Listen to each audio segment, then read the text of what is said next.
Hello hello नमस्ते नमस्कार सम्पूर्णमा आज चाहिँ हामी ईशा फाउन्डेसनमा छौँ। घरदेखि हामी चाहिँ 12 बजे निस्केका हौँ, पुग्यो। अनि चाहिँ आज ईशा फाउन्डेसन यहाँ तपाईँले हेर्न सक्नुहुनेछ। माथि शिवशङ्करको मूर्ति छ। हामी त्यहाँ माथि गइरहेका छौँ। त्यहाँ माथि गएको पनि हामी भिडियो हाल्नेछौँ। अनि चाहिँ यहाँ हजुरहरूले हेर्न सक्नुहुनेछ कतिजना पब्लिक हुनुहुन्छ यहाँ भन्ने हजुरहरूलाई देखाउन चाहेको छु मैले। यहाँ हेर्नुहोस्, उतापट्टि चाहिँ स्टेज बनेको छ। आज आज शिवरात्रिको दिन हुनाले उतापट्टि स्टेज बनेको छ, चेयर सबै राखिएका छन्। यतातिर पहाड, उतातिर पहाड, बिचमा चाहिँ यो ईशा फाउन्डेसनको यो भगवानको मूर्ति राखिएको छ, शिवशङ्करको मूर्ति राखिएको छ।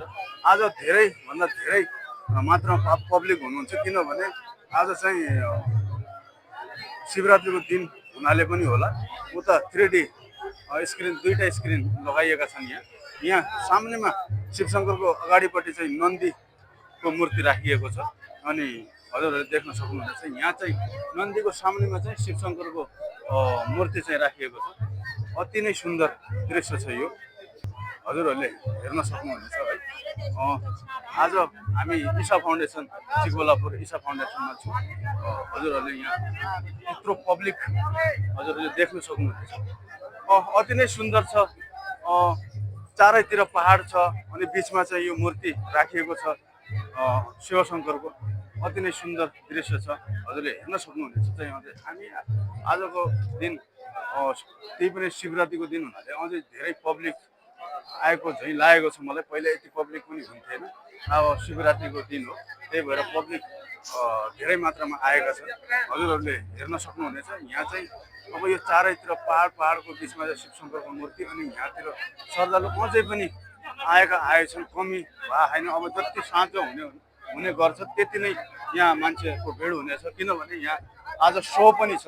सो कसरी छ भने आज शिवरात्रिको दिन हो, त्यही भएर चाहिँ सो गर्छन्। यहाँ उता स्टेज बनाएको छ, चेयर हालिएका छन्, तपाईँहरूले हेर्न सक्नुहुन्छ। साँझ चाहिँ अझै धेरै राम्रो दृश्य यहाँ म देखाउन प्रयास गर्नेछु हजुरहरूलाई। यस्तो छ यहाँ हेर्नुहोस्, अति सुन्दर अति सुन्दर अति सुन्दर। मनै यसरी शिवशङ्करको दर्शन यो शिवरात्रिको दिन हामीले पाउनु भनेको पनि धेरै मन चाहिँ हल्का हुने गर्छ। हाम्रो टेन्सन र हाम्रो मनमा लागेको कुराहरू केही यता म आएको छु, तर हाम्रो मनमा लागेको केही कुराहरू पनि यहाँ यो शिवशङ्करको दर्शन गरिसकेपछि हल्का हुने गर्छ।